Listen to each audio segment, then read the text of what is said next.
Bro నన్ను company వాళ్ళు మోసం చేశారు బ్రో. యాక్చువల్లీ వెబ్‌సైట్ చేయించుకున్నాను. గానీ ఎవ్రీ ఇయర్ రెన్యువల్ అంటున్నారు. ఇది నిజంగా నిజమేనా? రెన్యువల్ ఎవ్రీ ఇయర్ చేయించుకోవాలా? తప్పకుండా చెప్తాను. నా పేరు సుబ్రహ్మణ్యం. స్టార్టప్ సలహాలు సిరీస్‌లో నేను మీ టెక్నికల్ క్వెషన్స్‌కి ఆన్సర్ చేస్తున్నాను ఇక్కడ. సో, మీరు అడిగినట్లే ఫస్ట్ అండ్ ఫార్‌మోస్ట్ ఎటువంటి వెబ్‌సైట్ మనం చేసుకున్నా రెన్యువల్ అనేది డొమైన్ అండ్ వెబ్ హోస్టింగ్‌ది తప్పనిసరిగా చేసుకోవాలి. ఒకవేళ గాని మీ previous web development or web designing company చెప్పకపోతే గుర్తుంచుకోండి. ఎందుకంటే ఒక పేరు మనం బుక్ చేసుకుంటాం www.colormoon.com ఒక వెబ్‌సైట్. దీన్ని ఎక్కడో దగ్గర పర్చేస్ చేసే ఉంటాం కదా! సో, అందువల్ల ఈ పేరు వెబ్ హోస్టింగ్ అనేది రెన్యువల్ మ్యాండేటరీ. సో, చాలా కంపెనీస్ ఏం చేస్తాయంటే డొమైన్ హోస్టింగ్‌కి రెన్యువల్ చార్జ్ చేస్తాయి.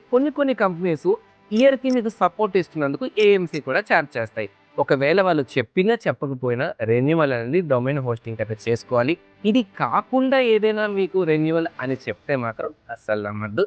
సో, మీకు అర్థమైపోయి ఉంటుంది కదా! మీకు కూడా ఇలాంటి technical doubts web hosting, web designing, web development, digital marketing మీద ఏదైనా క్వెషన్స్ ఉంటే కింద కామెంట్ చేయండి.